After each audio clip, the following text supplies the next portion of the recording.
Hello বন্ধুরা, শীতের কলকাতায় ঘোরা এই সিরিজের ট্রাভেল ব্লগের আরেকটা পার্টে তোমাদের সবাইকে স্বাগত।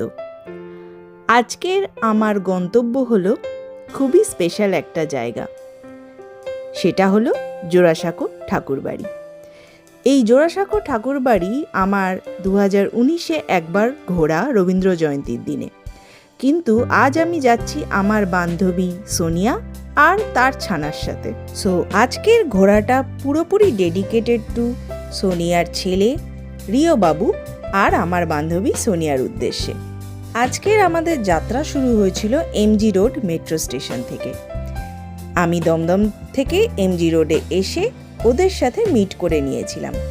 এমজি রোড মেট্রোর 2 নম্বর গেট দিয়ে বেরিয়ে যেতে হবে এবং সামনেই তোমরা পেয়ে যাবে টানা রিক্সা। হ্যাঁ, আমরা টানা রিক্সায় করে গিয়েছিলাম। পায়ে হেঁটেও যাওয়া যায়, মিনিট 10 হাঁটলেই তোমরা পৌঁছে যাবে। আর এই হলো আমাদের রিও বাবু, যে কিনা প্রথমবার টানা রিক্সাতেও চড়ছে। ওর এক্সাইটমেন্ট তো আর দেখার মতো নয়। আর আমিও বহুদিন বাদে টানা রিক্সায় চললাম, তাই আমারও বেশ ভালোই লাগছিল। কলকাতার হেরিটেজ এই টানা রিক্সা। আর আমার মতো যারা কলকাতা শহরটাকে খুব বেশি ভালোবাসে, তাদের কিন্তু এইসব জিনিস বেশ ভালোই লাগে। তাই আমরাও দুটো রিক্সাতে চড়ে এগিয়ে চললাম জোড়াসাঁকো ঠাকুরবাড়ির উদ্দেশ্যে। আমি জন্মসূত্রে দুর্গাপুরের মানুষ এবং কলকাতার বাইরেই বেশিরভাগ সময়টা থাকার কারণে নর্থ কলকাতার এই সব পুরানো অলিগলি রাস্তা দিয়ে যেতে আমার বেশ ভালোই লাগছিল। নিজের মধ্যে একটা অন্যরকম ছোঁয়া আগে থেকেই অনুভব করতে পারছিলাম। যারা কলকাতার বাইরে থাকো বা কোনো কারণবশত এইভাবে কলকাতাকে এক্সপ্লোর করার সুযোগ করে উঠতে পারোনি, আর কখনো এরকম টানা রিক্সাতেও তোমাদের চড়া হয়নি, তাদেরকে বলবো একবার এই কাজগুলো করেই দেখো, সত্যি খুব ভালো লাগবে।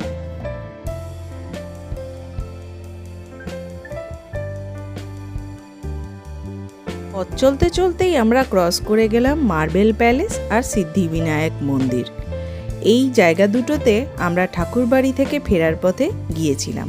আর বিবরণ থাকবে আমার পরের ব্লগে, সেই জন্য তোমরা আমার সঙ্গে থেকো আর চ্যানেলটাকে সাবস্ক্রাইব করে দিও। আর দেখতে দেখতে আমরা পৌঁছে গেলাম আমাদের গন্তব্য ঠাকুরবাড়িতে।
জোড়াসাঁকো ঠাকুরবাড়ি সম্বন্ধে নতুন করে আর কি বলবো। এই বাড়িতেই বিশ্বকবি রবীন্দ্রনাথ ঠাকুর জন্মগ্রহণ করেন এবং এই বাড়িতেই তার শৈশব কাটান। আর 7ই আগস্ট 1941 সালে তিনি এখানেই দেহত্যাগ করেন। এটিই হলো ঠাকুর পরিবারের প্রাচীন বাড়ি, যা এখন রবীন্দ্রভারতী বিশ্ববিদ্যালয়ের প্রাঙ্গণ হিসেবে ব্যবহার করা হয়। 1784 খ্রিস্টাব্দে নীলমণি ঠাকুর মহাশয় এই বাড়িটি নির্মাণ করেন এবং 1861 সালে রবীন্দ্রনাথ ঠাকুর এই বাড়িতেই জন্মগ্রহণ করেন। বাড়িতে এলে তোমরা অনুভব করতে পারবে ইতিহাস এবং শিল্পের এক অপূর্ব মেলবন্ধন। আর ঠাকুর বাড়ির ঐতিহ্য তো আছেই।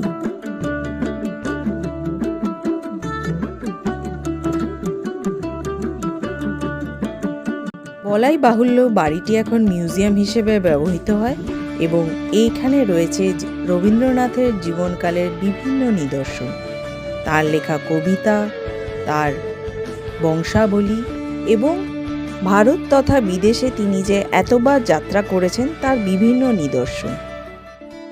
এখানে বিশেষভাবে উল্লেখ করা প্রয়োজন, ফটোগ্রাফি করার জন্য যে 50 টাকার টিকিটটা নেওয়া হয় সেটা কিন্তু একমাত্র ঠাকুর দালান অবধিই সীমাবদ্ধ, আর এই বাইরের গাড়িটির ফটো তোলা অবধিই সীমাবদ্ধ। বাকি ঠাকুরবাড়ির কোনো অংশের ফটো তোলা কিন্তু অন্যান্য সময়ে নিষেধ। শুধুমাত্র 25শে বৈশাখ এবং 22শে শ্রাবণে গোটা ঠাকুরবাড়ির মিউজিয়াম খোলা থাকে, তখন সর্বত্র ফটোগ্রাফি করা যায়। এছাড়া অন্যান্য দিনে কিন্তু ফটোগ্রাফি করা প্রচণ্ডভাবে বিধিনিষেধ আছে। আমার জায়গাটা আগে ঘোরা ছিল, তাই আমি মিউজিয়ামের ভেতরের ফটোগুলো ব্যবহার করতে পেরেছি।